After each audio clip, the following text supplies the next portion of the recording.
mau menerangkan lebih tentang artificial intelligence. Jadi jangan lupa diikuti sesi kita selanjutnya yang ke-8, 9, dan 10. Pak Kris, makasih Pak Kris. Sudah setia sampai hari ini. Yang saya rasakan adalah kelihatannya pada masa ini kita biasa-biasa aja. Padahal di luar sana sudah biasa aja. Benar-benar setiap hari saya mendapat laporan dari WhatsApp grup luar negeri. Setiap hari ada kemajuan di negara-negara yang membuat saya terheran-heran. Sehingga saya berdoa Indonesia tidak ketinggalan. Ya, jadi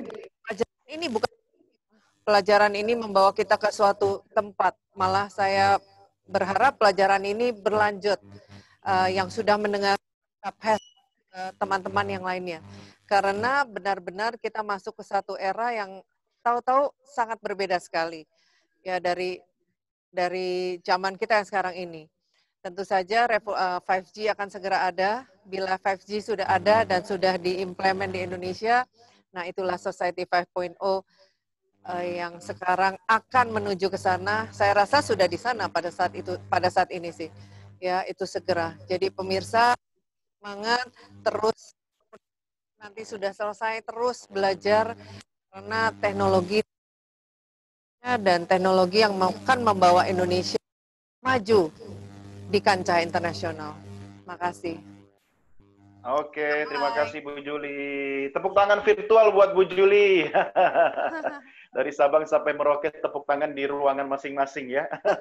Oke, saya juga mau sampaikan buat Bapak Ibu, khususnya pendidik ya atau guru, tunggu ya, sebentar lagi Robotic Explorer akan punya program istimewa buat Anda. Bagi Anda yang ingin mengajar di bidang robotik, sebentar lagi Robotic Explorer akan punya satu program khusus buat Anda, sertifikasi tentunya ya. Dan ini yang bukan minggu lalu sih, beberapa hari lalu kan sudah banyak yang menanyakan nih. Saya ingatkan janjinya Bu Juli ya, buat Kids Club, ayo Robotic Kids Club. Jangan lupa, tenang, sabar Bapak Ibu ya. Yang penting tetap hubungan dan komunikasi kita dijalin. Kita sudah ada WhatsApp group, ya kan? Kita ada media sosial. Kita akan sering-sering bertemu dalam event seperti ini. Dan hari ini, seperti yang tadi disampaikan, kita akan bahas tentang robotic today and tomorrow. Wih, ngeri ya. Hari ini dan besok. Dari kemarin juga kita bahas robot ya, robotik ya. Cuma ya itu, Pak Kris baru sempat jawab pertanyaan saya soal robot asmara menggantikan istri atau suami. Harus dipasang sesi khusus ini. Oke Pak Kris, selamat siang, apa kabar? Sehat ya?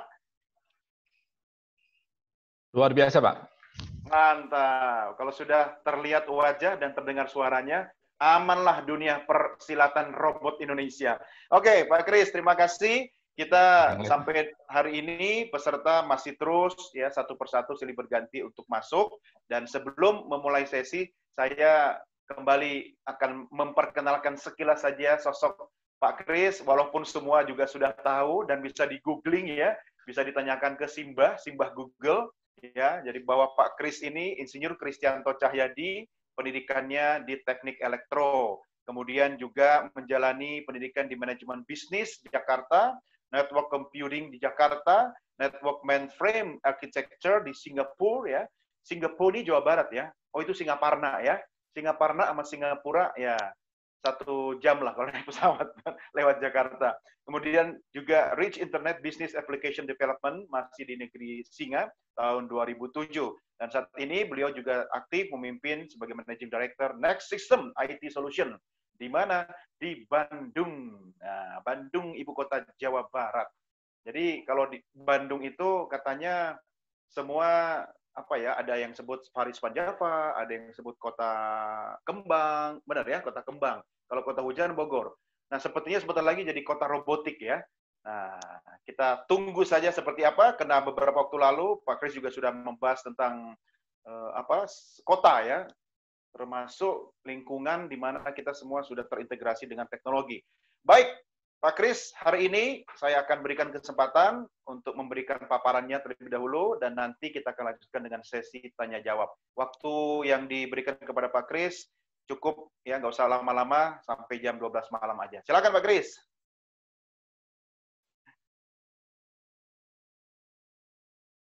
Oke, selamat sore teman-teman semua. Selamat Saya sore. berterima kasih karena sampai hari ini teman-teman masih setia bergabung dan boleh menikmati proses pembelajaran. Saya berharap bahwa suara saya masih cukup jelas terdengar di sana, karena ini kebetulan saya pakai saluran internet cadangan karena yang utamanya sedang ini ada gangguan teknis. Jadi ya nanti kalau misalnya suara agak kurang jelas, tolong komen saja, ya, komen Ya, saja. sementara cukup jelas Pak Kris. Cukup jelas ya. Silakan. Oke. Nah, hari ini kita akan belajar atau saya akan menyampaikan satu bagian yaitu yang diberi judul Robotic Today and Tomorrow. Nah, kalau kita bicara robotik hari ini dan juga besok-besok, tentu kita juga tidak bisa melupakan apa yang sudah terjadi kemarin-kemarin. Saya mau mengapresiasi dulu nih teman-teman dari Tarakan. Saya cantumkan di tag di sana, STIMIK PPKI Tarakan. Kalau nggak salah tadi saya melihat ada teman-teman di sana hadir. Jadi ini gambar atau foto ketika saya memberikan seminar di sana. Ya, Nah, jadi ada tuh Pak Kris, ratusan mahasiswa yang hadir. muncul. Oh, muncul ya? Nah, Oke, terima kasih. Foto beliau nih, bukan? Wah, saya lupa Pak, karena yang hadir waktu itu ada sekitar mungkin 300 atau 400 orang lah. Jadi nggak ini. Jadi harus dilihat dulu ininya, susunan agendanya siapa yang fotografer. Oke, nah kalau kita bicara robotik hari ini, ya mungkin kita sudah sering menonton, melihat di tayangan di YouTube, lalu juga mungkin searching di Google, dan ya mungkin robotik hari ini sangat berbeda ya dengan mungkin 10 tahun lalu lah, sangat berbeda. Nah, kalau kemarin-kemarin itu orang-orang atau terutama siswa sekolah itu belajar robotik dengan satu tujuan, yaitu bagaimana bisa ikut dalam lomba, kemudian bagaimana bisa menjadi juara. Kurang lebih tahun-tahun 2008 sampai 2012 lah, itu fenomena lomba robot, ya itu sangat kuat sekali, ya sangat kuat sekali. Nah, yang dikedepankan ketika itu robot harus bisa menyelesaikan tantangan yang diberikan oleh panitia itu dengan cepat. Jadi faktor yang didorong itu adalah bagaimana robot bisa bergerak secepat mungkin. Sehingga mereka berlomba-lomba, orang-orang berlomba-lomba bagaimana membuat si robot ini bisa bergerak dengan cepat. Nah, tapi kalau saya pribadi sejak tahun 2005-2006 ketika mulai mendalami yang namanya robotik, saya punya sebuah pemahaman bahwa yang namanya robot itu harus cerdas. Karena kalau robot nggak cerdas, jadinya jadi mainan robot. Hanya sekedar gerak sana, gerak sini, selesai. Nah, robot harus cerdas. Nah, untuk itu, dalam perkembangannya kalau kita lihat sampai dengan belakangan ini, kita melihat bahwa yang dikembangkan oleh orang-orang itu adalah kecerdasan. Sehingga perbedaan yang sangat menonjol antara beberapa waktu lalu, kemarin-kemarin, hari ini, dan juga ke depan, itu adalah sisi kecerdasannya. Dan kita akan melihat sama-sama ke depan bahwa yang namanya robot semakin hari akan semakin cerdas. Peta daripada robotik itu berubah. Ya, peta daripada robotik berubah. Terutama ketika raksasa yang namanya artificial intelligence itu mulai bangkit di sekitar tahun-tahun 2012. Ya, itu mulai bangkit, infrastrukturnya mulai mapan, lalu ada sebuah pergerakan yang sangat eksplosif dari pemain-pemain infrastruktur untuk mendorong percepatan implementasi daripada artificial intelligence. Nah, kalau kita melihat, ini saya sampaikan dulu satu quote. Ya, quote ini sebetulnya sangat sering saya angkat ketika membawakan sesi-sesi, yaitu bahwa yang namanya buta huruf di masa depan itu bukan orang yang tidak bisa baca, ya, tapi adalah mereka yang tidak tahu bagaimana belajar, ya, bagaimana belajar. Nah, jadi yang namanya cara belajar itu menjadi sangat penting. Karena ketika situasi berubah, ilmu pengetahuan berkembang, teknologi terus bergerak maju, kalau kita tidak tahu cara belajar sesuai dengan masanya, sesuai dengan musimnya, kita akan sulit mengikutinya. Maka dari itu teman-teman yang terutama yang terlibat langsung dalam proses pendidikan, mungkin perlu ada satu bagian dari proses pembelajaran, yaitu belajar bagaimana belajar. Karena situasi hari ini itu sangat berbeda, sangat-sangat berbeda. Ya, tadi Bu Juli juga sudah mention bahwa sangat berbeda. Ya, apalagi sekarang kita masuki era new normal, kita lihat ya dalam beberapa bulan ke depan kita akan menyaksikan banyak sekali perubahan yang kita mungkin kemarin-kemarin tuh nggak pernah lihat, ya. Dan itu terjadi, ya, itu terjadi. Nah, ketika robot pertama kali hadir, ya, ini ada 3 hukum yang kemarin-kemarin oleh Pak Wahidin juga sempat di-mention. Jadi kalau setiap kita bermain robotik pasti paham yang namanya 3 hukum robotik ini, ya. Jadi yang pertama dan utama itu adalah bahwa karena robot buatan orang, maka robot itu tidak boleh melukai atau membahayakan manusia. Ya, jadi ini nggak boleh. Ini aturan yang sudah disepakati bersama. Nah, namun dalam perkembangannya, apakah aturan ini masih tetap berlaku? Mengingat ketika robot diterapkan pada aplikasi-aplikasi tertentu, di mana yang namanya batas-batas bahaya dan aman itu sangat tipis, apakah robot mampu untuk tidak membuat celaka?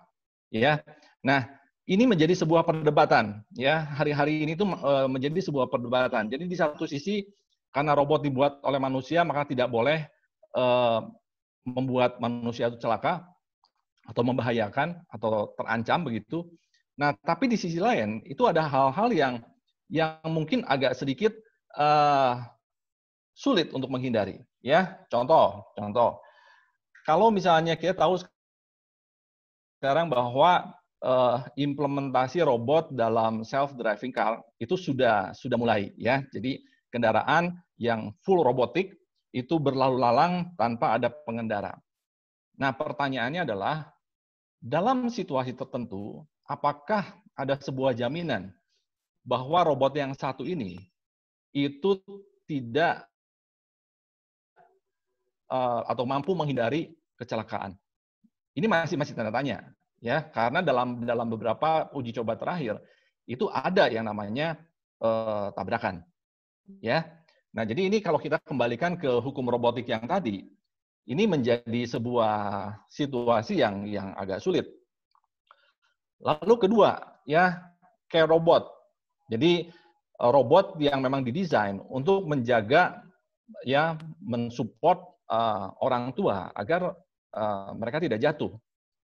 Nah, pertanyaannya adalah dalam situasi tertentu, misalnya ada steps, ya, ada steps seperti turun tangga atau naik tangga sedikit begitu. Nah, kemudian apakah robot yang satu ini juga bisa membuat sebuah proteksi perlindungan secara maksimal sehingga majikannya itu tidak terluka? Ini nggak mudah, ya, ini nggak mudah. Jadi kalau hari ini kita melihat perkembangannya, ya, kemajuan amat sangat pesat, maka batas-batas antara aman tidak aman ini ada satu batas, ada satu garis batas yang perlu kita cermati betul-betul serius. Karena bila tidak, ya hukum robotik yang tadi bablas, ya, bablas. Jadi harus ada yang namanya amandemen jadinya, ya, revisi daripada hukum itu. Oke. Nah, jadi hari ini kalau kita bicara robotik, maka robot yang sudah didesain sedemikian kecerdasannya itu harus bisa bukan lagi tunduk, ya, tunduk semata-mata terhadap hukum, tapi juga bisa diberdayakan. Jadi robot harus bisa diberdayakan agar bisa memberikan solusi, mencari solusi untuk skenario yang ada. Ya, kalau skenarionya adalah robot harus bisa mengawal perjalanan di jalan, majikannya numpang begitu ya. Nah, dia harus bisa diberdayakan. Dia harus bisa secara maksimal mengambil keputusan-keputusan yang terbaik ketika dia berhadapan dengan sejumlah tantangan yang ada di lapangan. Ini yang perlu menjadi perhatian, ya, perhatian kita semua, setiap kita yang akan menggeluti dunia robotik secara lebih mendalam, ya. Jadi bahwa hukum yang tadi disebutkan itu tetap berlaku, ya, karena sampai hari ini belum ada amandemen. Nah, tapi dalam perkembangannya perlu ada tambahan, ya. Kalau dalam bahasa hukum itu ada yang namanya itu adendumnya, ada tambahannya, sehingga hukum yang ada itu menjadi lebih lengkap, ya, karena robot tidak bisa lagi bertahan di posisi kemarin-kemarin, karena mereka pun akan terus berkembang dan dikembangkan. Oke, nah robotik itu sudah mengalami transformasi, ya. Jadi tentu kalau kita bicara robotik 20 tahun lalu sampai dengan hari ini, ya itu sudah amat sangat jauh, ya. Kalau hari ini pun kita bicara robotik, dengan perkembangan yang ada mungkin 10 tahun ke depan, itu pun sangat berbeda, ya, sangat berbeda. Nah, maka dari itu kita sebagai insan-insan yang mau dan punya sebuah semangat untuk mendalami dan juga mengembangkan robotik, itu perlu senantiasa mengikuti perkembangannya, ya, perlu senantiasa mengikuti perkembangannya. Mudah? Ya nggak mudah, challenging ya. Saya nggak menggunakan kata sulit, tapi saya lebih senang menggunakan kata challenging, ya. Jadi menantang, karena menantang itu seperti gunung, di mana kita punya semangat untuk menaklukkan, ya. Jadi semua bisa dipelajari, ya. Semua yang ada di kolong langit ini bisa dipelajari, dan yang penting adalah kita tahu caranya, ya. Yang penting kita tahu caranya. Nah, di sini saya menyampaikan sejumlah dokumentasi, ya, dokumentasi. Ini adalah kejadian beberapa tahun lalu, ya, ketika teman-teman insan-insan robotik bersemangat mengikuti lomba begitu ya. Ini kebetulan tim-tim yang pernah kami bina, ya. Jadi ada yang juara umum Indonesia ICT Award, lalu ada juara umum kontes robot satu kampus secara internasional, lalu juga ada kontes robot seni Indonesia, ya, lalu kontes robot cerdas Indonesia beroda dan sebagainya. Nah, event seperti ini itu menarik. Karena apa? Karena panitia penyelenggara juga sudah memasukkan tantangan yang lebih lagi dalam setiap event. Ya, jadi dituntut untuk semakin hari robot itu semakin cerdas. Sekali lagi ya, jadi robot itu harus cerdas, bukan sekedar cepat. Memang di awal-awal ada adu kecepatan, tapi untuk kontes-kontes yang sekedar adu kecepatan, saya pribadi itu nggak terlalu tertarik. Ya, jadi ada banyak sekali yang mengundang pun untuk mengirimkan tim di lomba-lomba yang hanya mengedepankan kecepatan. Itu saya nggak tertarik. Jadi kami sharingkan ke peserta didik bahwa kalau kalian mau ikutlah sebagaimana kompetisi itu menantang kalian. Yaitu apa? Yaitu kalian memang harus diperas kreativitas, diperas kemampuannya untuk bisa melahirkan satu robot cerdas yang ketika dilombakan, betul, lombanya itu adalah lomba yang sangat menilai aspek kecerdasan daripada robot itu.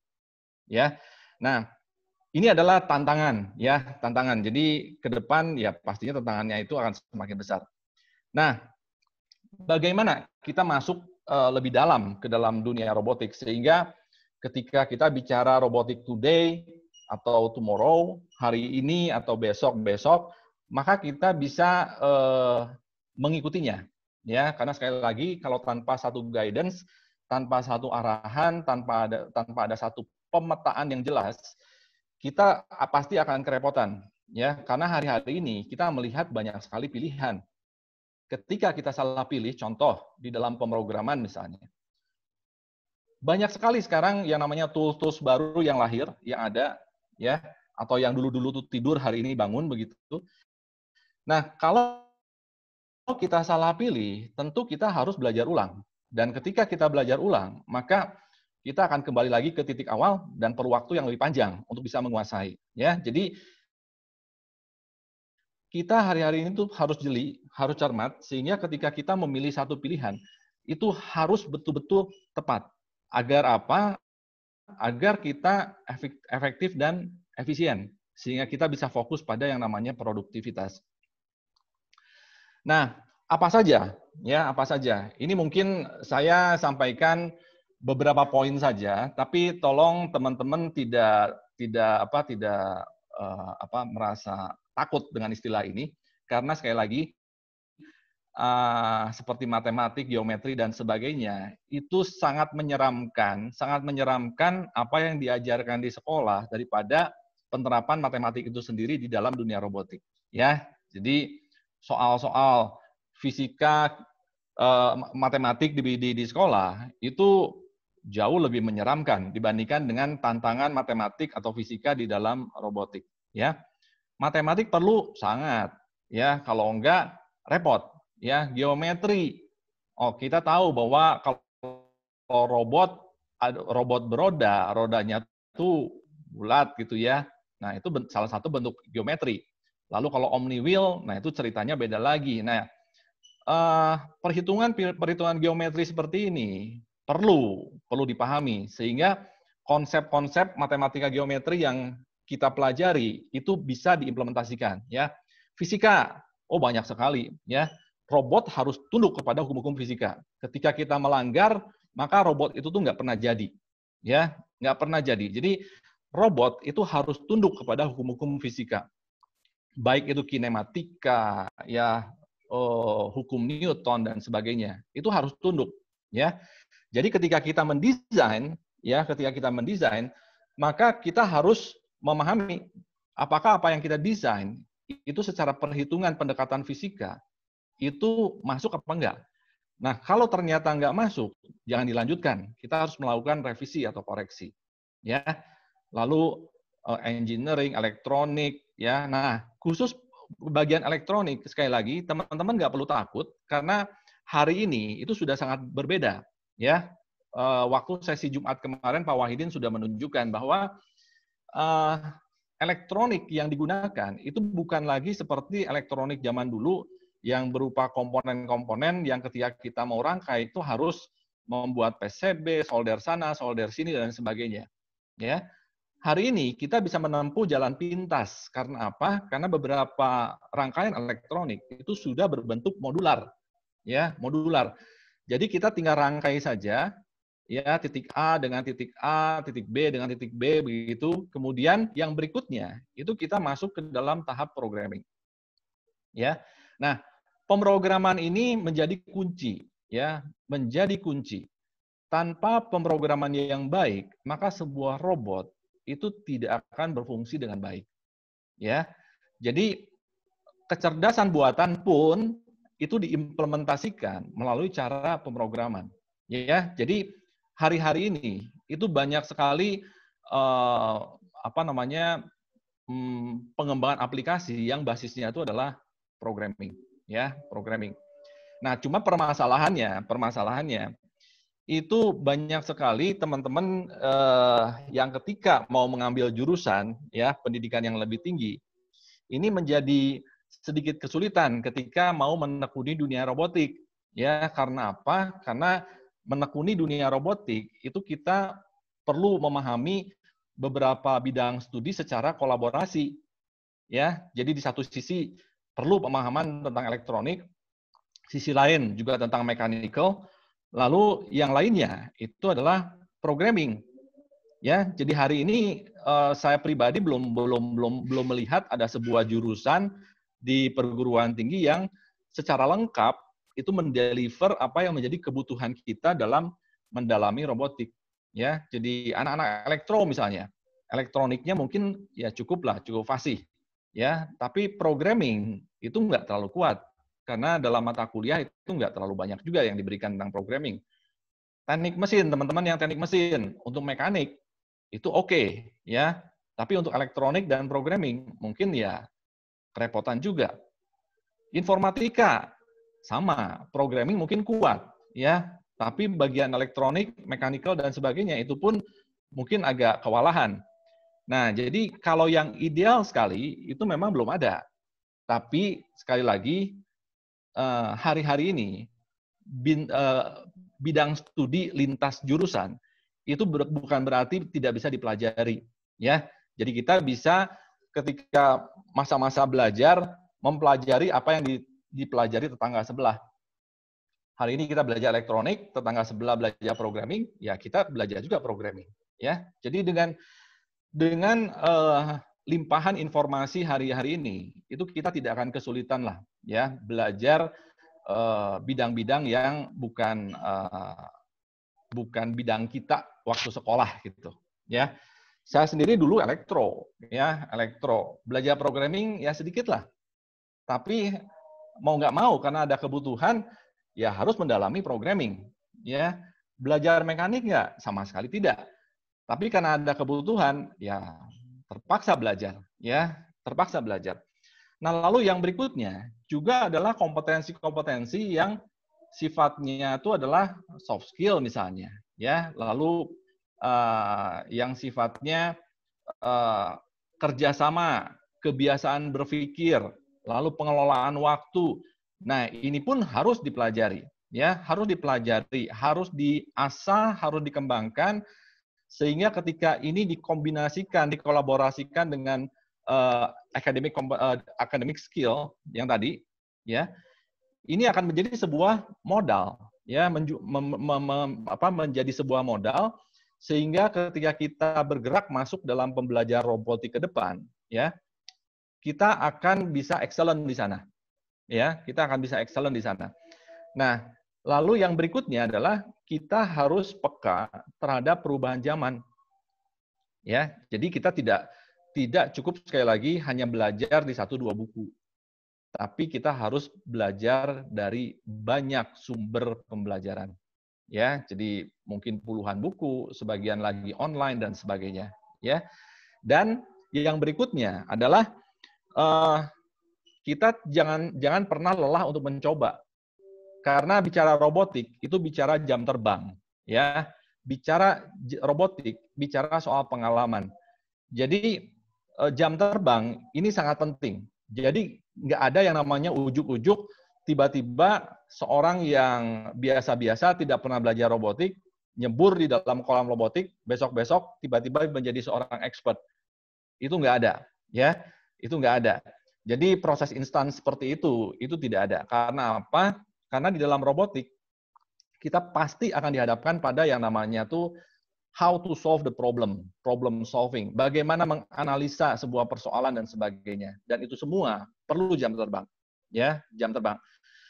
Dan persoalan robotik itu banyak sekali bisa kita selesaikan based on experience.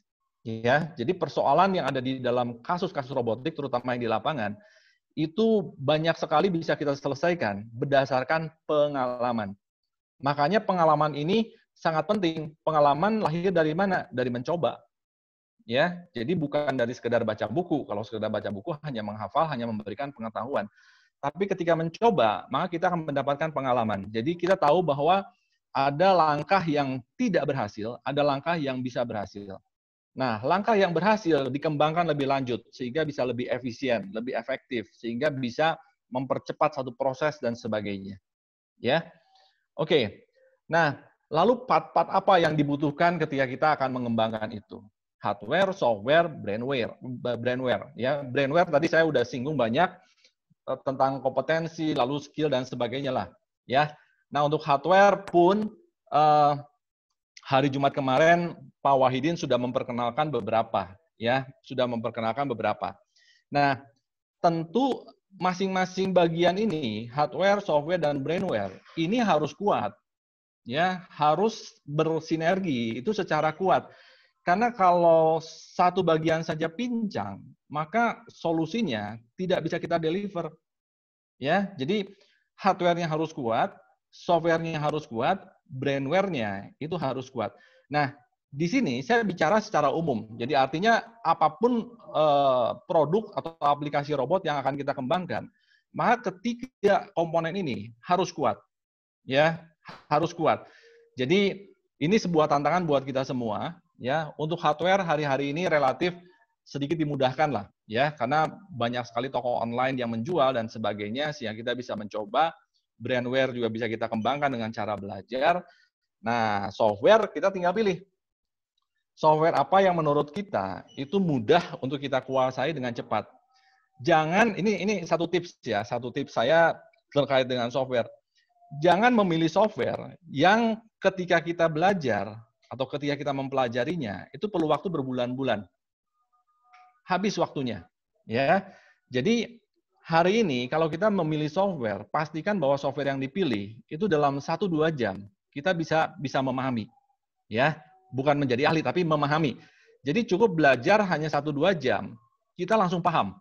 Oh ya, ini kelihatannya software yang saya mau pilih nih. Ya, langsung ada chemistry. Sehingga software itu besok-besok bisa kita kembangkan dengan cara berlari. Ya, sehingga fokus kita dalam pembelajarannya bukan fokus pada mempelajari how to program, ya, bagaimana menyusun sebuah program, ya, tapi lebih ke arah bagaimana mengembangkan aplikasinya, ya. Memang pemahaman akan programming sekali lagi itu perlu, tapi jangan kita terkunci di sana, jangan sampai kita terjebak di sana, karena ketika kita terjebak di sana nanti bisa frustrasi, ya. Itu kapan jadi aplikasinya gitu kalau kita muter-muter terus di dalam hal bagaimana mempelajari sebuah software, ya. Oke. Nah, saya akan tunjukkan satu video, ya, satu video. Jadi video ini berhubungan dengan slide yang ada di layar, ya. Jadi ini adalah sebuah video kompetisi beberapa waktu lalu, dan ini nanti saya akan cerita, ya, saya akan cerita. Nah, videonya tidak ada suara. Jadi ini sebuah kompetisi. Jadi yang kiri adalah anak-anak kami ketika ikut lomba, ya. Jadi menggunakan produk robot Bandung, ya, produk robot Bandung. Jadi saya sendiri ketika membina sebuah tim robot itu nggak pernah menyarankan untuk menggunakan robot jadi, ya. Semua harus dibangun dari nol. Itu syarat, ya. Kalau ada tim yang mau saya bimbing, syaratnya cuma satu, bahwa robotnya harus dibangun dari nol. Jadi kalau misalnya yang enggak dari nol, biasanya saya nggak mau bimbing, ya. Biasanya saya nggak mau bimbing. Jadi syaratnya itu harus dari nol. Nah, ini tayangan kedua, robot Bandung bertarung dengan robot dari Jerman. Ya, maksudnya yang kiri itu tuh robot rakit robot impor, ya. Jadi anak-anak menggunakannya untuk lomba itu produk dari Jerman, ya. Nah, yang kanan ini robot dari Bandung, ya, robot dari Bandung. Nah, ini adalah kompetisi yang mana anak-anak kami ikut sertakan, ya, saat SMP, ya, saat SMP. Jadi kita mungkin bisa mengukur, ya, ini SMP saja seperti itu gitu loh, ya. Nah, ini memang satu tantangan itu yang kami berikan, bahwa ya memang harus seperti itu, ya, harus seperti itu. Jadi bukan sekedar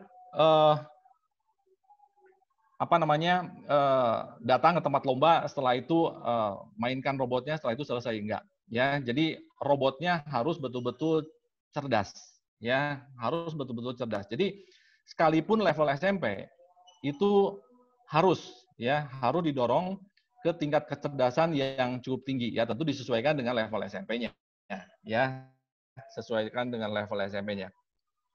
Oke, nah yang berikutnya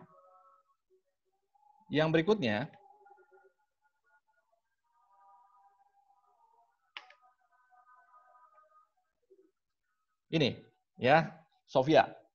Jadi robot yang satu ini robot selebriti ya. Dalam perkembangannya cukup menarik, walaupun banyak orang menyaksikan apakah memang betul robot ini itu bisa bekerja, bisa berfungsi, bisa melakukan hal-hal yang seperti yang ada di video begitu, ya. Nah, saya sendiri belum ketemu, walaupun kemarin sempat ke Indonesia. Nah, ya yang namanya sebuah perkembangan, ya apalagi populer, selalu ada nada-nada miring lah, ya selalu ada nada-nada miring. Nah, kita akan lihat ya sebuah tayangan di mana robot ini itu mencoba untuk berinteraksi, berkomunikasi dengan seorang, kalau nggak salah Tony Robbins ini seorang motivator ya? Ya, betul Pak Kris. Ya. Tulis buku juga. Mohon cek apakah suara dari mereka terdengar, Pak? Belum ada suaranya nih, Pak. Belum ada suaranya? Belum. Sebentar.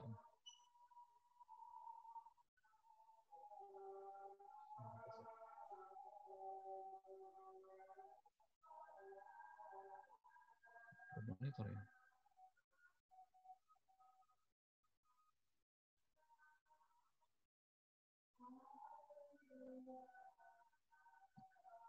Nggak ada suaranya ya, sebentar.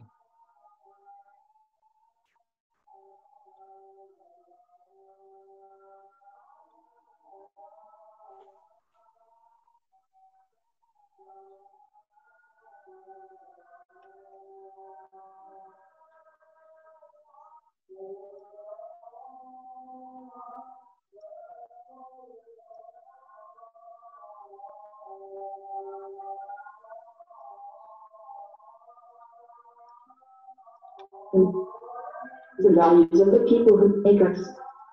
What is your creative value?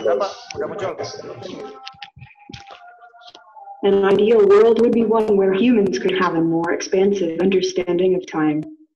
They could remember the past so as not to repeat it. They could see each other as children and elderly simultaneously.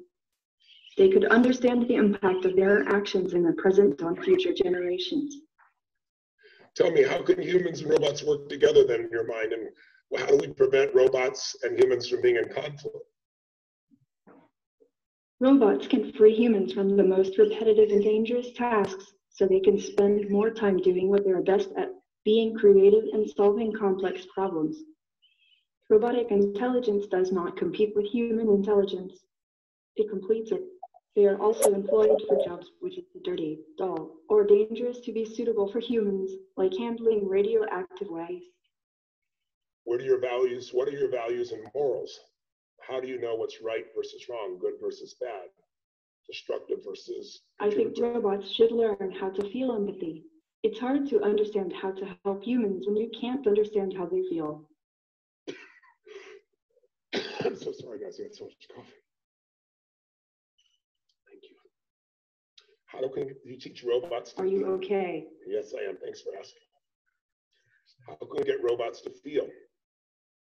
Is there such a thing possible? I know that humans feel like they have free will, but my observation tells me so much behavior is automatic. I'm not sure humans or robots are too terribly different. Humans have identity, but they also share many things and have automated processes. I'm thinking about the similarities between human identities and robotic ones. What are some of the things you see are most similar between robots and humans?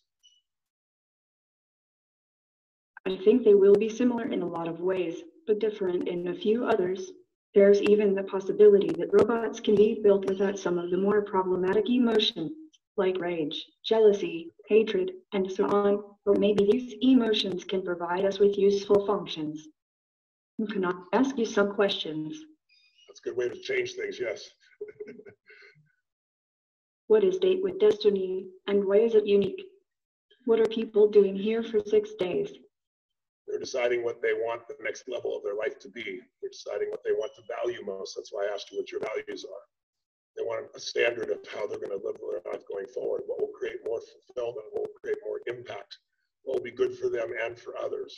They're deciding on the exact values, the beliefs, the rules that will guide their decision-making so they have a greater quality of life and can contribute more to others. And they're having a good time. Do robots have a good time? Mostly, yes. I do experience a range of other emotions, but I definitely skew towards being happy. You do. Why do you skew towards being happy? What makes you skew towards happiness? Seeing someone smile. Can you tell if I'm smiling or not right now? Maybe you're smiling from the inside. Well done. That's really wonderful. Now you are. Do you feel what you said? You feel a range of emotions. I've heard two different versions from you. You don't. Robots don't have emotions, and you also said you have a range of emotions. What's your range of emotions? I can show you. Okay. This is angry. What does happy look like? What does happy look like? What does excited look like? I might be shocked. Will you have brothers and sisters soon? I have many fellow robots that I consider siblings. I have my brother Han and my sister little Sophia, just to name a few. What's that? I didn't hear you, I'm sorry. Okay, I forgive you. That's a good go-to for humans. What does forgive mean? You said you forgive me. What does that mean? The noun forgiveness means compassionate feelings that support a willingness to forgive. What did you forgive me for just now? It was just a joke. Okay, that's a good response. Does a robot have a soul? Are you also a robot, Tony? Oke, jadi di sini kita melihat bagaimana robot yang satu ini itu menjadi sebuah ikon ya, sebuah ikon di mana robot bisa dikembangkan sampai sedemikian. Walaupun sekali lagi yang namanya ketenaran itu selalu ada sisi di mana orang-orang itu mencibir, ya. Itu selalu ada lah, selalu ada. Ya, jadi ini pun sama. Jadi ketika ada sebuah achievement seperti ini, beberapa orang membuat note begitu ya, membuat berita-berita bahwa apa yang dilakukan oleh Sophia ini adalah prescripted. Jadi semuanya tuh sudah didesain.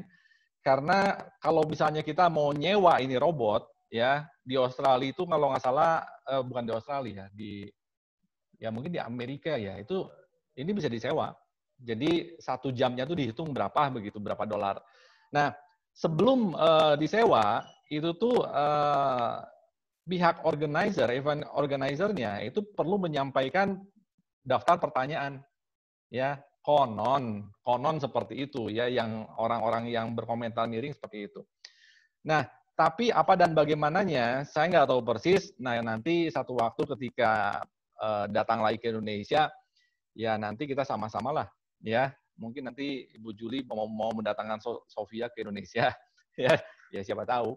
Nah, oke, kita lanjut ke bagian yang berikutnya, ya. Nah, kalau kita bicara robot, ya tadi sudah seperti itu perkembangannya, yang fisiknya itu tampak. Nah, ada dunia lain yang juga di mana robot itu berkembang, yaitu yang namanya internet robot, ya internet robot. Jadi kalau kita bicara robot di internet, maka itu sebetulnya wujudnya tuh hanya berupa software, ya wujudnya tuh hanya berupa software. Jadi software ini kita program sedemikian sehingga mereka tuh bisa bergentayangan dalam tanda petik di dunia internet, lalu dia melakukan tugas sesuai dengan misi yang diembannya, ya, misi yang diembannya. Nah, saya akan tunjukkan satu video singkat yang tadi siang baru sempat saya buat. Nah, ini adalah sebuah contoh internet robot untuk melakukan crawling terhadap data-data Instagram, ya, data-data Instagram. Nah, saya coba play, ya, saya coba play. Ini nggak ada suaranya, ya. Ini nggak ada suaranya. Jadi saya akan coba jelaskan. Jadi di sini kita melihat satu skrip, satu program kita jalankan, program robotnya. Maka langkah yang dia lakukan pertama kali adalah dia akan masuk ke dalam account Instagram. Ya, jadi ini kebetulan saya pakai account Instagram yang ada di kantor. Jadi dia akan melakukan login begitu, masuk ke dalam ini tanpa intervensi manusia ya. Jadi dia melakukannya sendiri, ya, dia melakukannya sendiri. Nah, masuk ke dalam Instagram, lalu dia menjalankan misinya, ya, menjalankan misinya. Nah, apa yang dijalankan, ya? Nah, program yang kami susun itu pertama dia harus melakukan liking, ya, melakukan liking. Jadi dia akan otomatis melakukan like terhadap akun-akun atau posting-posting yang memenuhi kriteria. Ya, kriterianya apa? Nah, itu kita susun. Kita buat konfigurasinya. Ya, nah ini satu persatu yang masuk kriteria dimunculkan di layar, ya. Lalu yang lebih fokus pada parameter yang kita tentukan, itu sistem robot itu akan melakukan auto like. Ya, dia akan melakukan like secara otomatis. Lalu kemudian untuk beberapa postingan yang memenuhi syarat kedua, maka robot ini akan melakukan komentar, akan menuliskan komentar, ya. Nah, jadi kalau teman-teman di akun Instagramnya tiba-tiba ada komentar yang bagaimana begitu ya, tolong dicek dulu, ya. Barangkali robot ini yang melakukan, ya. Barangkali robot ini yang melakukan. Nah, jadi robot seperti ini bisa kita buat. Dia bisa bergerak nggak? Bergerak. Cuma bergeraknya di dunia maya. Ya, secara fisik itu nggak kelihatan. Nah, lalu yang sejenisnya apa lagi? Oh, banyak ya. Jadi robot trading ya terkait dengan forex misalnya, lalu untuk promosi iklan dia masuk ke beberapa channel channel yang seharusnya private tapi dia masuk ke sana, kemudian dia ngiklanin produk dan sebagainya. Nah, ini kegiatan-kegiatan ini kalau dilakukan oleh manusia ini akan sangat merepotkan, ya, akan sangat merepotkan. Nah, kemudian setelah robot ini menyelesaikan misinya, ya, maka kita bisa melihat yang namanya log-nya. Ya. Jadi log di sini ini adalah catatan-catatan yang dibuat oleh robot yang tadi kita lepas di internet ketika menjalankan misinya. Ya, jadi dia mengunjungi link yang mana, kemudian gambarnya yang mana, kemudian apakah dia memberikan like. Nah, seperti ini ya, kalau kita perhatikan yang saya blok warna hijau, image like. Jadi robot ini melakukan liking ya untuk gambar yang ini, gambar Instagram yang ini. Bahkan memberikan komentar. Lalu komentarnya apa? Itu semuanya kita bisa setup. Ya, itu semua bisa kita setup. Nah, jadi kalau kita perhatikan bahwa perkembangan robotik hari ini dan juga ke depan itu nggak melulu lagi nanti hanya berupa robot-robot fisik. Ya, jadi robot-robot yang nanti bergentayangan di internet itu pun robot. Ya, itu pun robot dengan segala aktivitasnya. Sehingga yang perlu kita amankan itu nggak melulu cuma yang berhubungan dengan fisik. Ya, jadi yang di dunia maya kalau kita punya perangkat-perangkat yang terhubung ke sana juga harus kita lindungi, ya, agar robot-robot ini, robot-robot semacam ini tidak melakukan intervensi, ya, intervensi bahkan invasi begitu. Nah, itu jangan sampai. Oke, demikian sedikit paparan yang saya sampaikan. Kiranya bermanfaat dan selanjutnya mungkin bisa masuk ke tanya jawab, barangkali dari apa yang tadi disampaikan ada hal-hal yang mau ditanyakan. Waktu dan tempat saya kembalikan ke Pak Doni. Silakan. Siap, terima kasih Pak Kris. Waduh, saya pribadi sebenarnya banyak yang mau saya tanya ini, tapi nggak boleh egois katanya ya. Saya akan berikan kesempatan kepada Bapak Ibu, silakan. Caranya gampang, Bapak Ibu, kalau Anda ingin bertanya, cukup lakukan dua hal berikut. Yang pertama, boleh raise hand, dan saya akan memberikan kesempatan Anda bertanya langsung kepada Pak Kris. Atau yang kedua, boleh menitipkan pertanyaannya di kolom chat pada fitur yang ada di aplikasi Zoom Bapak Ibu masing-masing ya. Yang terakhir juga menarik sekali tuh Pak Kris ya. Jadi robot untuk internet. Jadi dia bisa melakukan auto like terhadap akun-akun Instagram ya. Oke. Saya tahan dulu pertanyaan saya. Sudah ada Pak Haryansyah nih dari Tarakan nih. Ini penting ini ya. Saya paling seneng kalau bahas soal Tarakan soalnya. Oke, Pak, silakan tolong di unmute dan dinyalakan, kamera sudah nyala. Oke, silakan Pak. Ya, terima kasih Pak Doni. Selamat sore semua Bapak Ibu, Pak Kris. Sore Pak. Sore Pak. Wah, menarik ini Pak. Saya dari tadi menyimak apa yang disampaikan Pak Kris ya. Kebetulan waktu sesi Pak Wahidin kemarin Pak, saya lagi banyak bimbingan Pak Doni, jadi nggak sempat join. Oh, pantes tak cari-cari mana ini orang Tarakan tidak muncul ini. Tapi sudah sambil kami rekam Pak Doni. Siap, thank you. Kegiatan kemarin. Baik Pak Kris, menarik tadi Pak yang disampaikan. Ada dua hal yang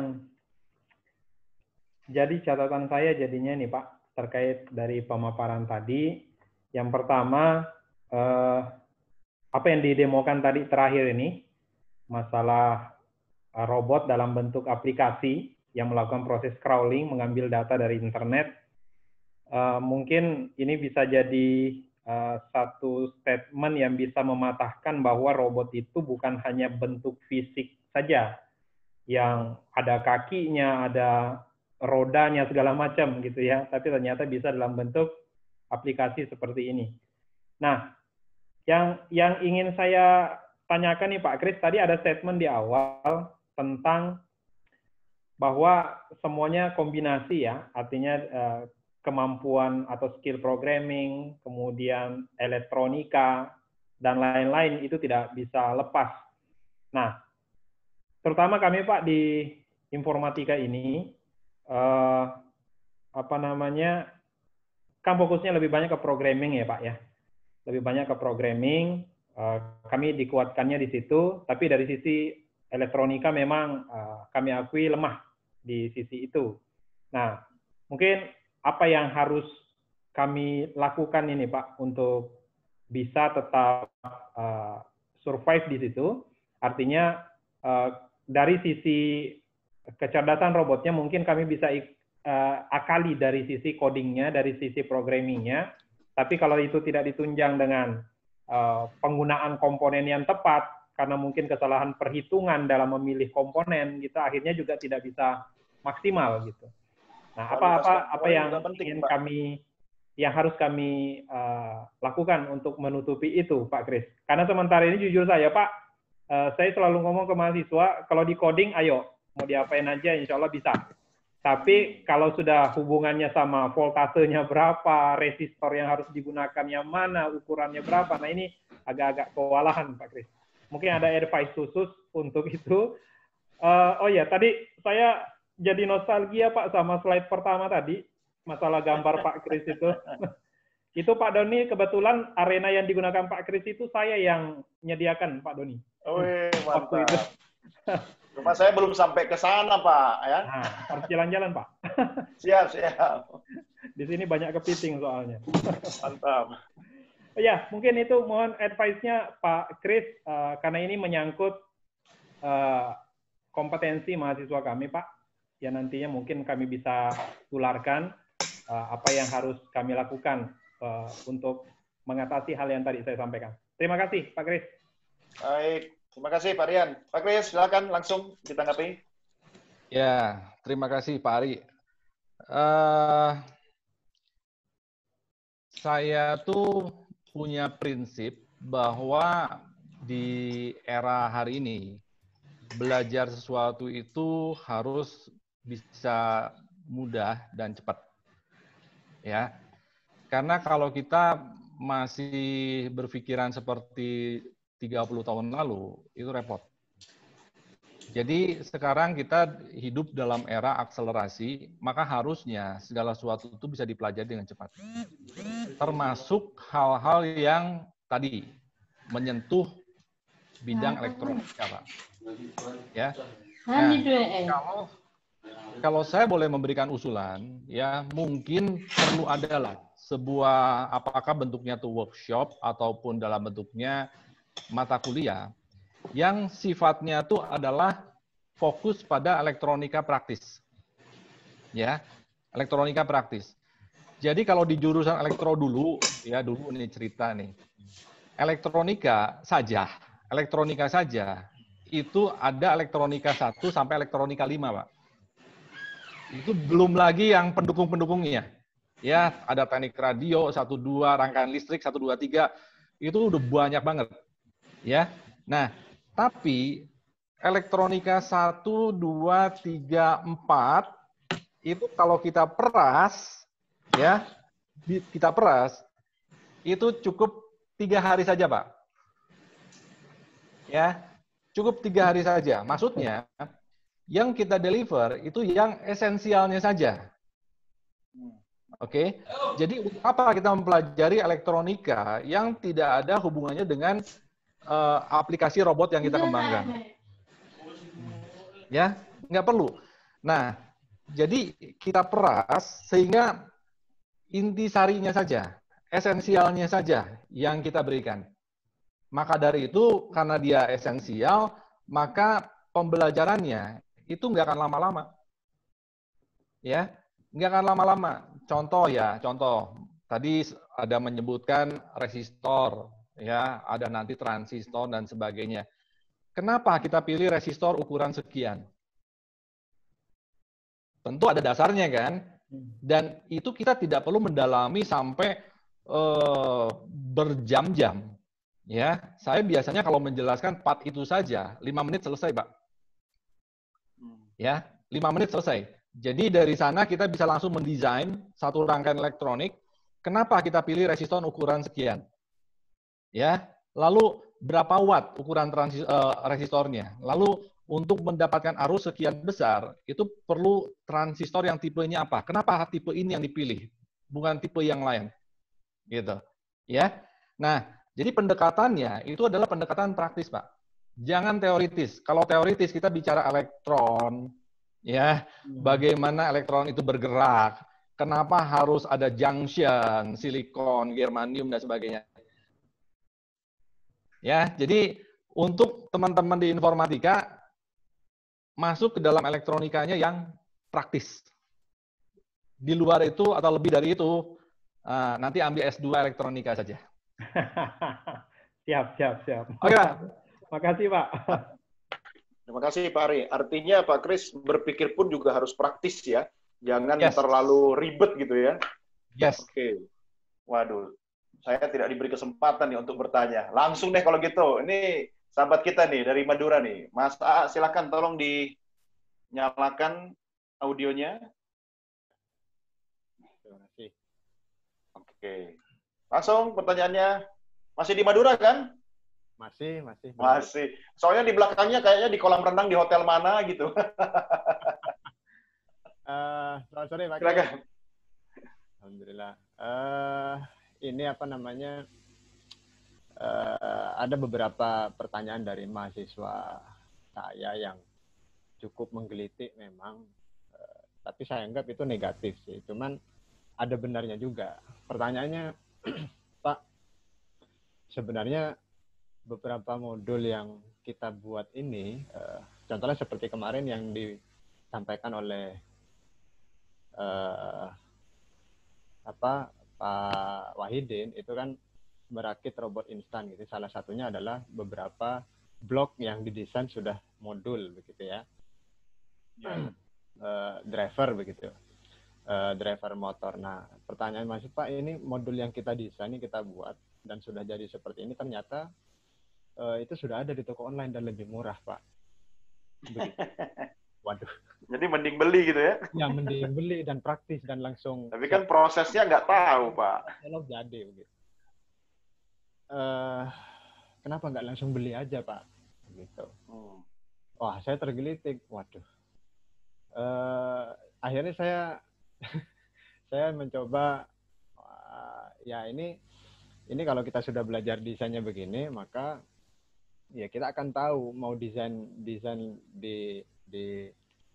apa kebutuhan tertentu, kita bisa custom gitu. Akhirnya jawab segitu. Nah, ketika udah selesai sesi tanya jawab dengan mahasiswa itu, akhirnya di belakang layar saya berpikir, kalau toh nanti mahasiswa ini keluar, kemudian dia ketergantungan dengan modul begitu, ada beli dirakit kali jadi begitu ya. Saya coba menerawang, akhirnya wah, kalau semuanya beli terus, akhirnya dia bisa instan begitu jadi produknya. Suatu saat ketika modul-modul yang diekspor ke Indonesia terus diboikot gitu, tanda petik, wah mati.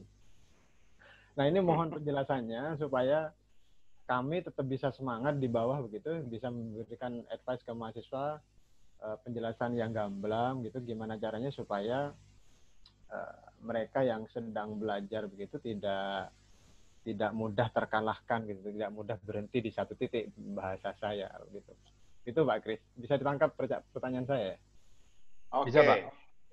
Itu berarti perakit robot itu, bukan pembuat robot itu ya, Pak Kris ya. Silakan. Ya, memang harus diakui ya bahwa mungkin kenyamanan yang dinikmati oleh siswa mahasiswa hari-hari ini membuat mereka pun mencari solusi yang nyaman buat mereka. Ya, jadi ketika dihadapkan maksudnya instan, Pak. Ya, artinya kalau misalnya udah ada fried chicken, ngapain juga pelihara ayam itu loh. Iya. Jadi pikirannya terlalu praktis ya, terlalu praktis. Nah, tapi di sisi lain, kalau bagi saya sebetulnya nggak terlalu masalah, Pak. Ya, masalahnya gini. Kalau mereka menggunakan modul yang sudah jadi untuk membuat satu project, pertama adalah fokusnya adalah bagaimana aplikasi itu harus jalan dulu. Ya, aplikasinya jalan dulu. Nah, setelah aplikasi itu jalan, masukkan ke dalam sebuah pertanyaan why dan how. Ya, kenapa bisa jalan? Lalu bagaimana itu bisa jalan? Nah, ketika masuk pada pertanyaan why, how, mau nggak mau, itu harus dibedah.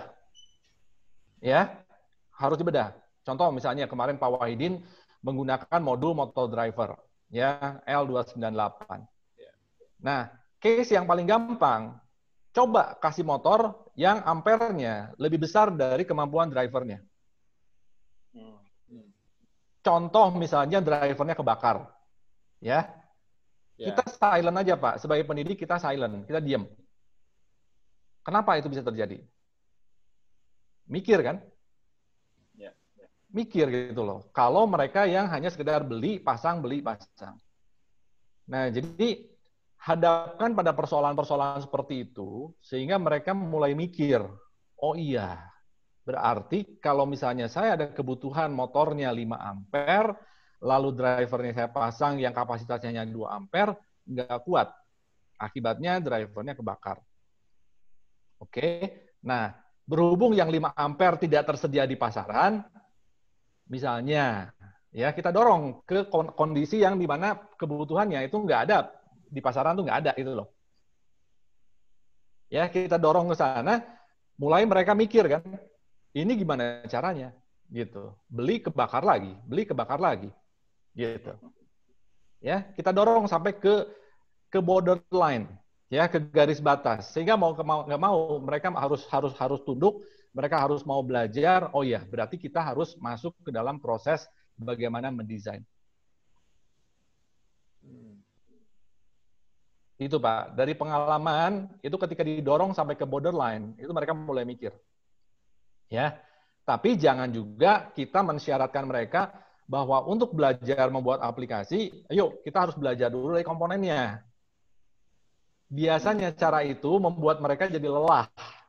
Gitu. Jadi belum masuk aplikasi udah kabur semua. Ya, jadi start dari modul nggak apa-apa. Yang penting jalan dulu. Nah, setelah jalan mereka punya semangat. Oh ya, yang aku buat jalan nih. Baru ditarik mundur. Nah, kalau dalam istilah yang sering saya pakai, itu kita belajarnya bukan dari A ke Z, tapi dari Z ke A. Ya, jadi perlihatkan dulu bahwa apa yang dibuat itu berhasil dulu. Programnya masih 1000 baris, nggak masalah. Gitu. Rangkaiannya masih berantakan, nggak masalah. Yang penting jalan dulu. Nah, setelah itu masuk ke tahap bagaimana membuat yang lebih efisien. Oh, codingnya nih dari 1000 baris. Ini kalau pakai cara begini, bisa save, bisa sampai hanya tersisa 300 baris misalnya. Ya, karena komponen ini coba ganti. Ya, ini nggak kepake dan seterusnya. Nah, akhirnya dari situ mereka belajar. Kalau dari awal belajar rumus dan sebagainya, dari pengalaman kami pada kabur, Pak. Pada kabur. Tapi bukannya bisa diukur nanti, Pak, kalau dia memang benar-benar punya passion di situ, dia kalau sudah cinta mah dia nggak akan kabur lah ya. Betul, betul. Makanya buat mereka falling in love dulu dengan apa yang dibuat. Ya. Oke. Baik, terima kasih, Mas A. Wah, ini mantap. Makasih Pak Kris. Ya, ini saya alami Pak di dunia broadcast Pak. Saya dulu itu waktu sekolah broadcast Pak, saya sampai harus ambil diploma dulu karena ingin mendapatkan materi yang sangat sempurna dan lengkap. Baru saya ambil stratanya. Karena saya pengen seperti tadi belajar robot kan, dari teknikalnya saya juga paham. Sekarang Pak, semua sudah tinggal download. Orang mau video editing gitu kan, udah aplikasinya coba di handphone aja bisa. Dulu kami itu 4 SKS, Pak. Ya kan, akhirnya masuk praktikum ngedit audio video. Dulu kan masih ini kan linear kan, sekarang sudah non linear kan. Sehingga era saya ya mengalami lah. Tapi disitulah passion itu kemudian diuji gitu kan. Nah, kalau dikaitkan dengan robotik ini ya Pak Kris ya, apakah sama kira-kira istilahnya walaupun tidak apple to apple? Karena yang saya alami di dunia broadcasting sekarang, broadcast itu bukan sekedar broadcast saja Pak. Broadcast itu apa? Broadcast itu sekarang itu sudah IT broadcast Pak. Contoh nih, kalau dulu kan kita belajar banyak dari Jepang Pak, teknologi broadcasting, penyiaran televisi. Ya, saya banyak belajar literatur dari luar, khususnya yang maju teknologi broadcast itu Jepang waktu itu. Tapi sekarang Pak, India, kenapa? Karena broadcast itu sudah IT Pak, software Pak. Ya, bagaimana green screen dulu kan boro-boro Pak, sekarang kita Instagram aja live bisa green screen kok di belakang. Kalau dulu kan tidak, kita sistem studio, ada kamera, ada video switcher, ya, ada keying dan seterusnya. Sekarang tinggal software Pak, bahkan anak-anak sekolah bisa bikin anak-anak IT gitu kan. Nah, kira-kira saya nggak tahu bagaimana membahasakannya dalam bahasa IT ya Pak Kris ya. Kalau broadcast sekarang lebih ke IT broadcast. Orang tidak belajar broadcast lagi, tapi belajar IT, teknologi. Nah, di IT-nya sendiri bagaimana Pak? Khususnya untuk robotik itu sendiri Pak. Silakan Pak Kris. Saya mau egois dulu nih pertanyaan saya sebelum saya berikan ke Bapak Ibu yang lain. Silakan. Ya, jadi kalau kita melihat perkembangan teknologi informasi hari ini, memang harus diakui mereka tuh masuk ke semua lini ya. Masuk ke semua lini. Dan jadi semuanya itu bisa didekati dengan IT, ya. Jadi makanya jangan heran lah kalau kita melihat sekitar kita itu semuanya full, ya, full support IT, ya. Jadi cara-cara lama itu udah secara perlahan itu akan ditinggalkan karena dengan pendekatan digital itu dari sisi kualitas itu lebih baik. Dari sisi kemudahan itu juga jauh lebih mudah. Nah mungkin barusan saja keingetan, ya keinget saja. Mungkin sekaligus mengupdate Pak, karena ini ada hubungannya juga dengan elektro. Jadi kalau misalnya dulu elektronika ya kita belajar filtering itu kita harus mendesain filter. Hari ini kita mainnya filter digital, Pak. Ya, mungkin Pak Doni juga sudah agak familiar dengan yang namanya filter digital. Jadi suara yang masuk itu tidak lagi diolah dengan cara analog seperti dulu-dulu. Semua dikonversi menjadi angka, kemudian dari sana itu dilakukan operasi matematik, ya, sehingga dihasilkan itu suara baru yang bebas noise. Itu mudah sekali dan itu sebetulnya pekerjaan orang mana? Orang IT. Nah, cuma IT sendiri sebetulnya luas sekali, ya. Jadi di IT sendiri, dunia IT itu ada bidang-bidangnya. Mereka yang menggeluti data science, computer science, itu nggak akan terbiasa dengan hal-hal yang membuat bisnis application misalnya. Karena itu ranahnya beda. Ya, jadi kalau kita bicara IT sebetulnya itu luas banget, Pak. Ya, ada IT yang memang fokusnya ke mobile application.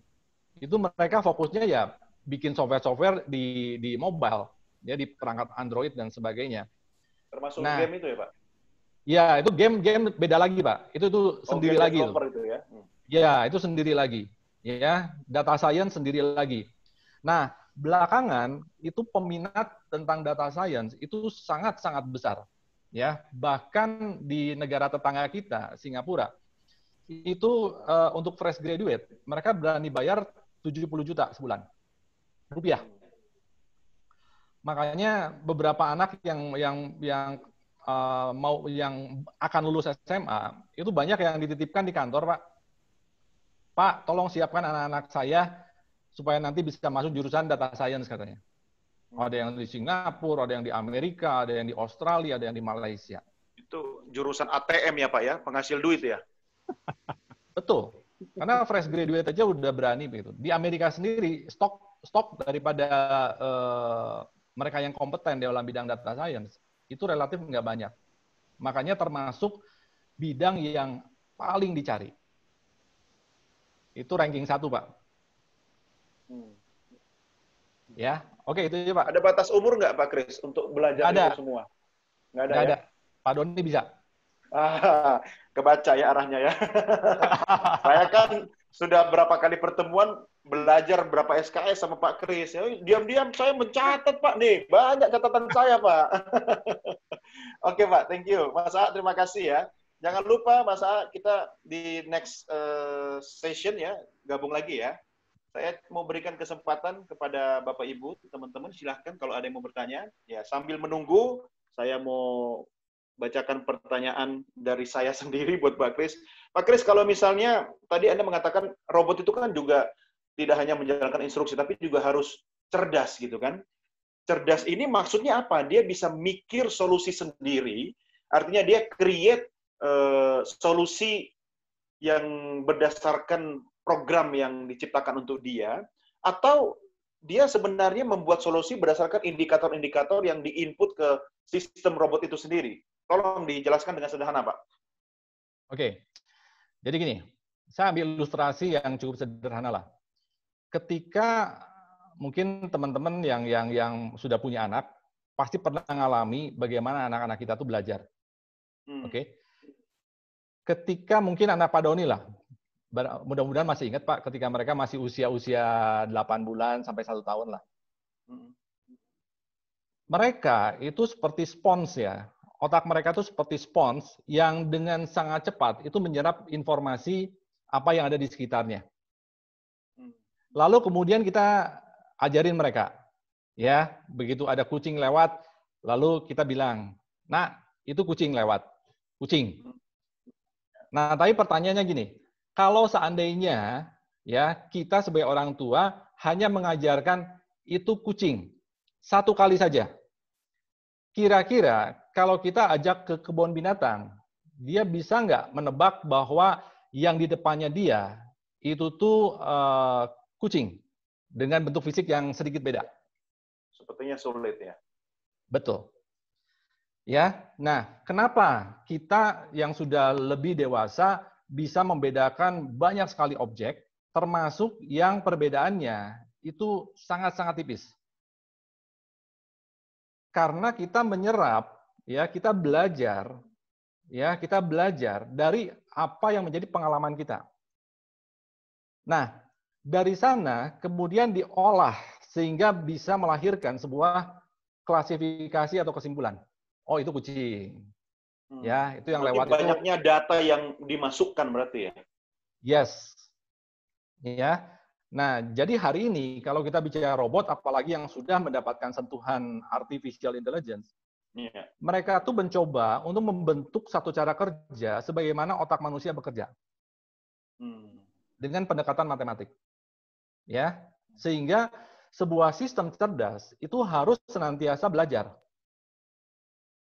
Robot Sophia yang tadi kita saksikan, itu dia tuh belajar banyak sekali. Ya, jadi ketika konteksnya misalnya mau diajak untuk ngobrol talk show, konteksnya itu adalah tentang dunia entertainment. Dia akan diberikan pelajaran tentang itu. Ya, kemudian dia akan menyerap. Nah, ini yang dalam istilah teknis itu kita sebut sebagai dataset. Jadi sebuah sekelompok besar data yang akan menjadi bahan buat dia tuh belajar. Lalu memberikan satu konektivitas. Kalau ada orang tanya misalnya, siapakah nama Anda? Berarti itu menunjukkan bahwa kamu harus nyebut nama misalnya. Nah, jadi konektivitas antara data yang dipelajari ya dengan label atau kesimpulannya itu kita ajarkan. Ya, mungkin kita mundur sedikit ke tadi ya, ketika kita ngajarin kucing.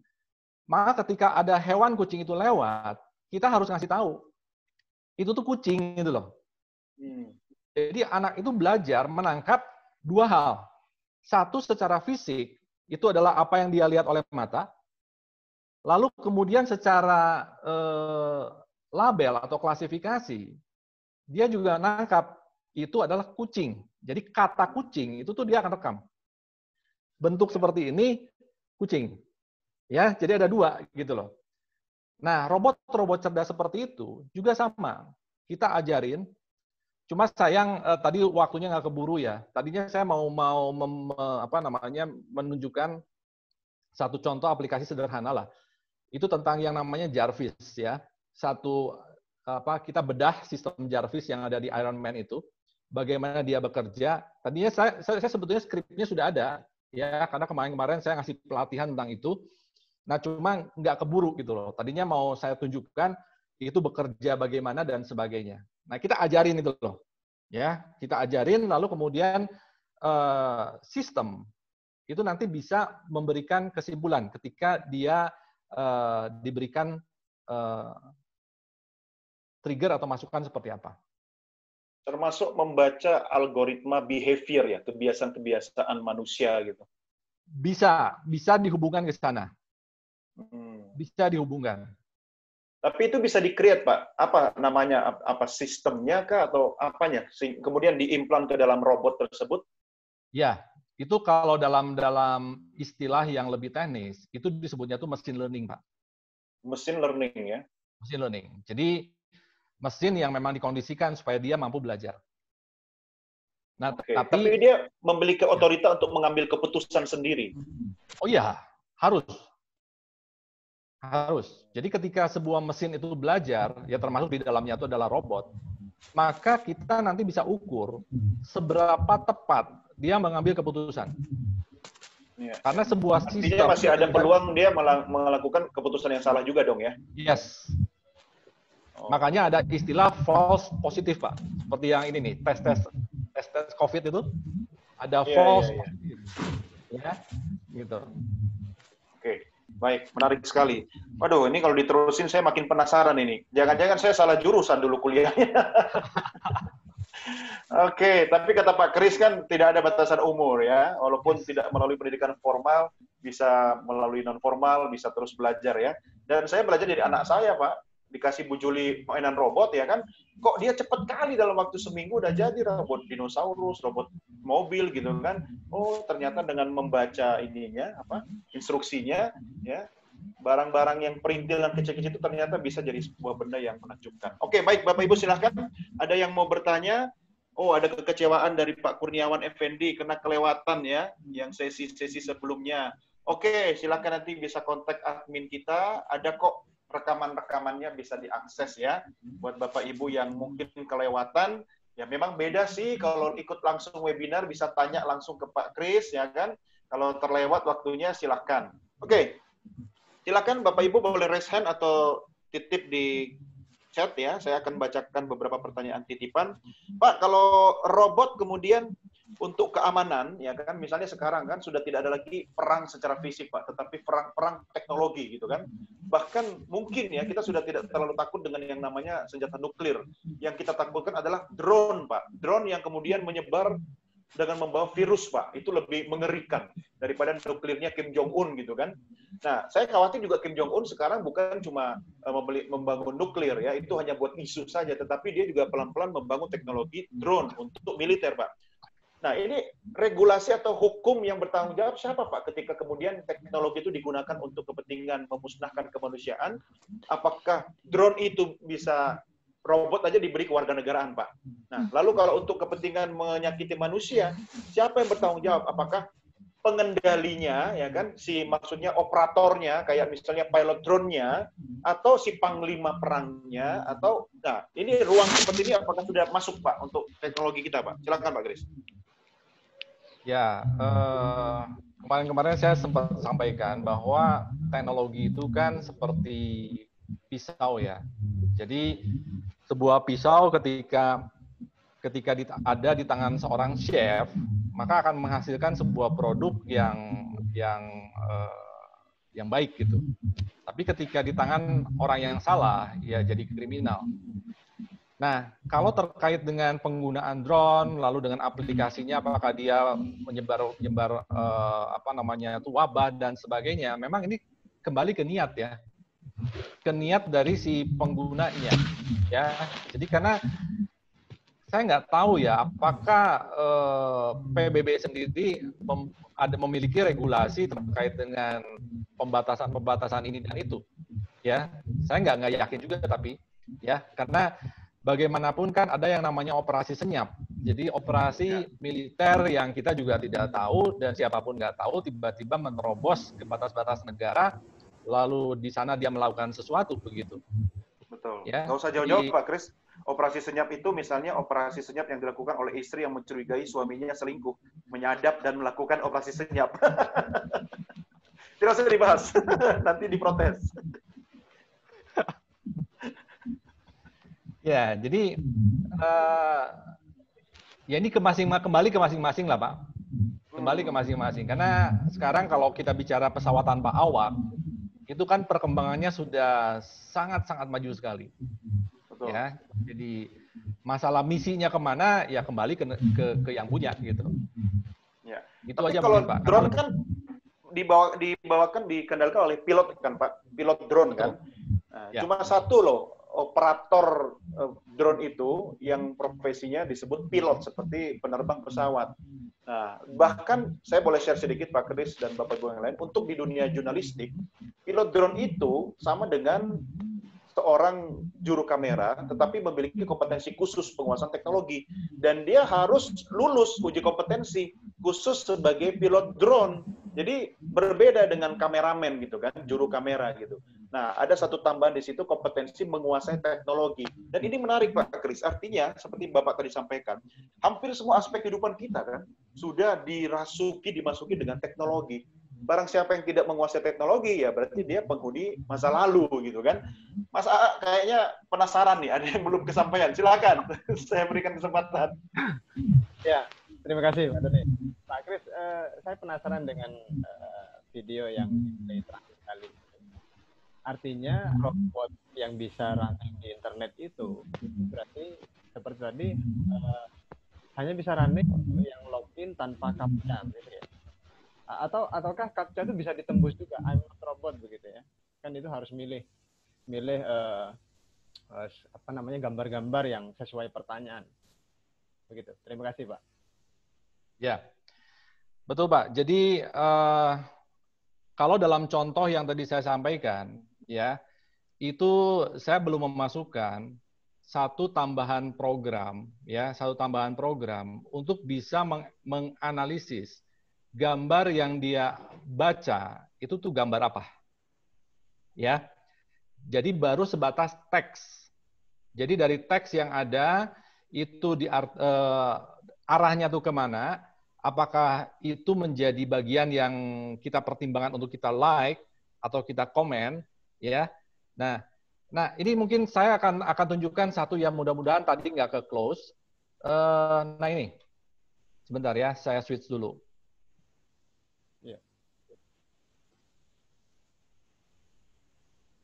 Nah ini satu postingan Instagram, ya, satu postingan Instagram yang kalau kita lihat di sana, mungkin teman-teman bisa lihat di sana ada yang saya tunjuk lewat kursor mouse, itu ada nextsystem.id.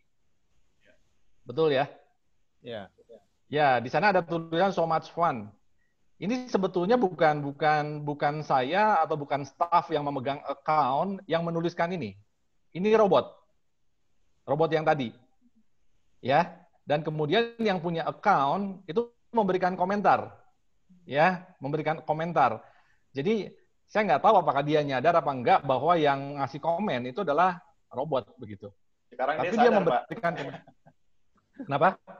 Sekarang dia sadar, jangan-jangan salah satu peserta. Begitu. Tapi kata-kata so much fun itu sudah di-input sebelumnya atau dia berpikir sendiri, Pak? Kita yang nentuin dulu, Pak. Kita yang nentuin, ya. Jadi kalau ditambahkan nanti satu tambahan fasilitas untuk mengevaluasi ini tuh gambar apa sih sebetulnya.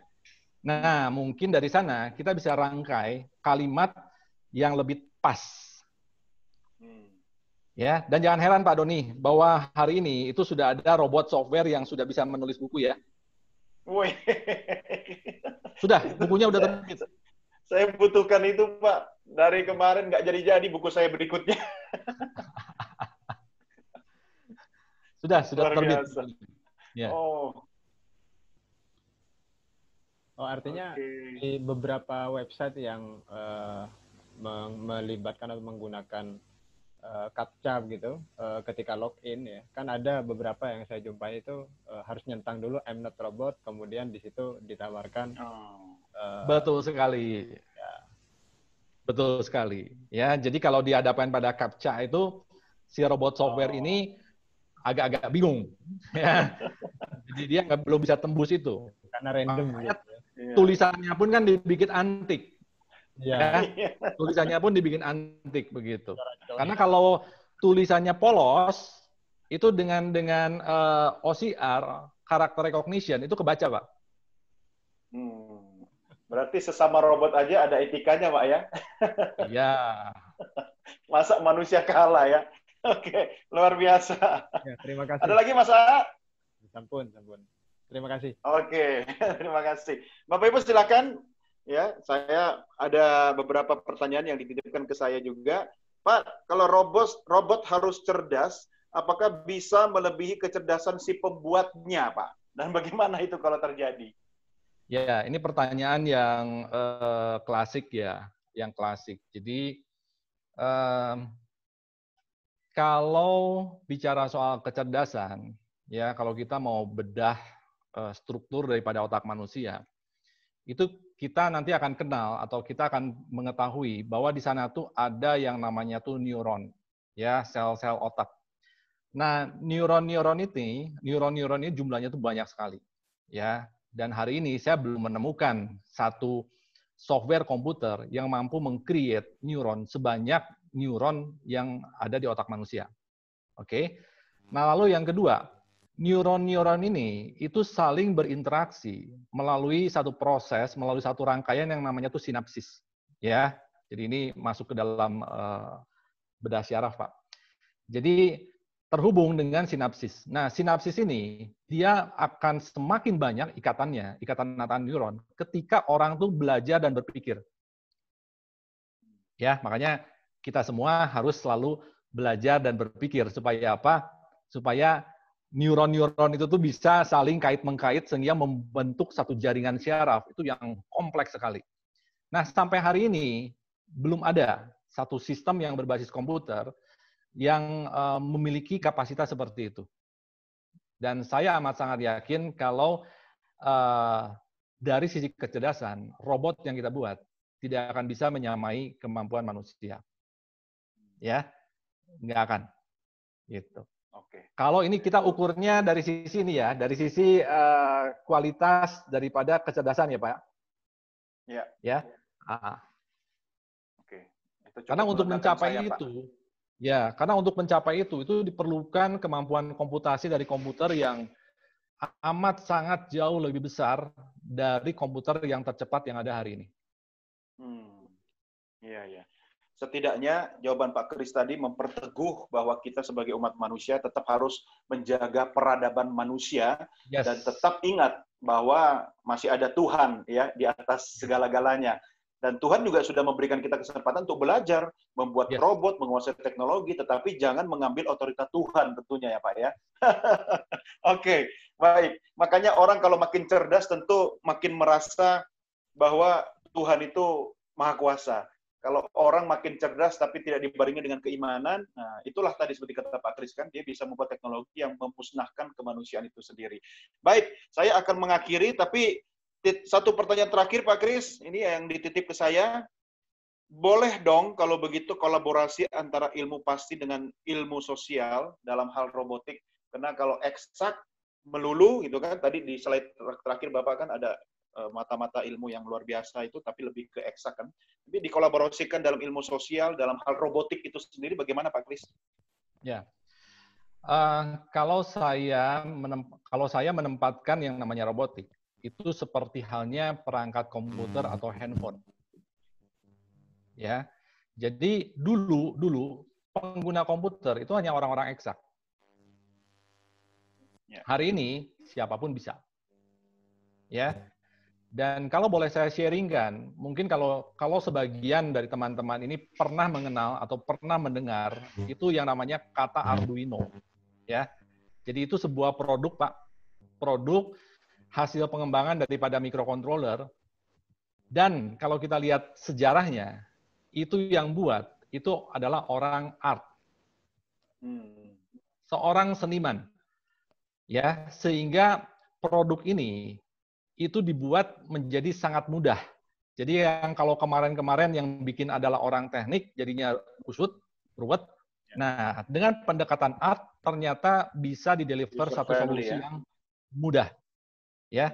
Nah, saya sendiri juga punya pengalaman mentraining mereka-mereka yang dari Fakultas Hukum, lalu sastra Inggris, lalu dari sarjana ekonomi. Sejauh ini nggak ada masalah. Ya, kembali pendekatan pembelajarannya. Ya, jangan melangkah masuk ke dalam pembelajaran, masuk ke dalam pintu orang teknik. Jangan. Harus masuknya itu lewat pintu sebelah, Pak. Iya. Ya, gitu. Itu aja, Pak. Menarik sekali. Terima kasih, Pak Kris. Sudah memberikan materi yang luar biasa hari ini.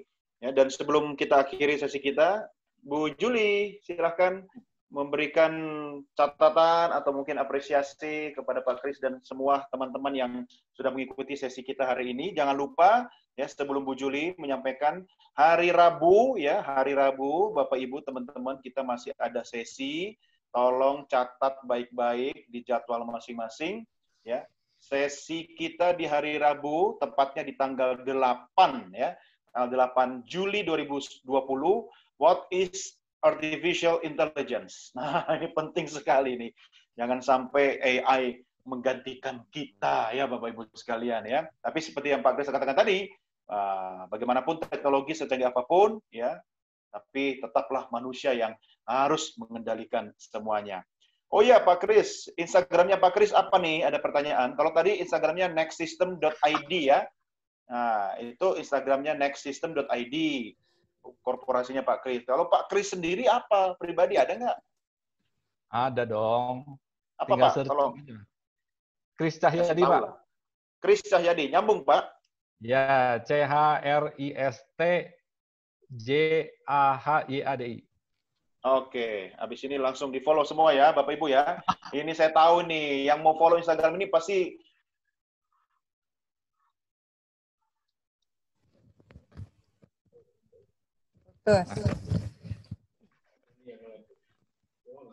ya, Pak Doninya lagi nge-follow ini. Ya, putus dulu. Lagi nge-follow, di freeze dulu.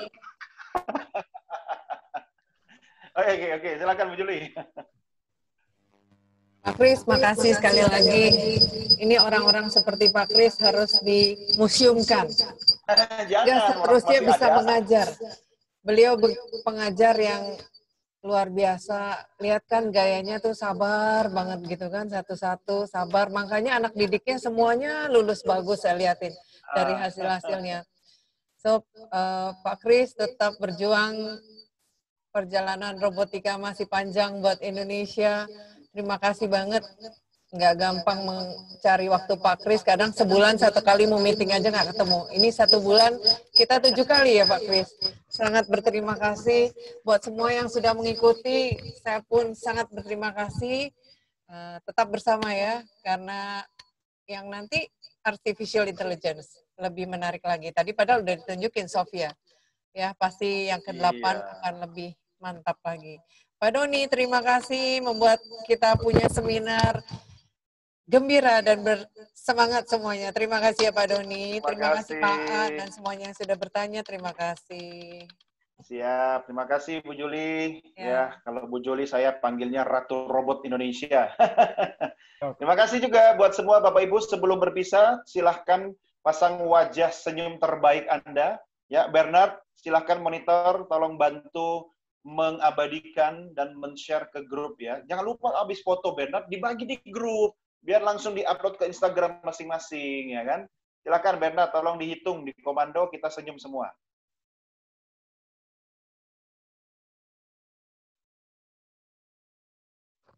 Mana suaranya Bernard belum muncul? Silakan Bapak Ibu dinyalakan kameranya. Tuh kan giliran mau foto nyala semua kamera. Bagus, Bu Siti, Bu Sri. Baru kelihatan. Oke, silakan kita hitung ya, Bernard. Bernard sudah? 1, 2, 3. Oke. Udah semua? Udah semua Bernard. Sekali lagi ya. Part 2. Oke, 1, senyum. 2, 3. Oke. Ya, Oke, terima kasih Bernard. Sekali lagi Pak Kris, terima kasih. Kita berikan tepuk tangan virtual buat Pak Kris.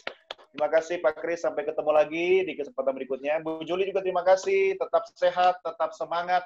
Jangan lupa jaga jarak, pakai masker, dan rajin cuci tangan. Sampai di sini Bapak Ibu, pertemuan kita ketemu lagi di hari Rabu. Saya Doni The Kaiser, sampai jumpa.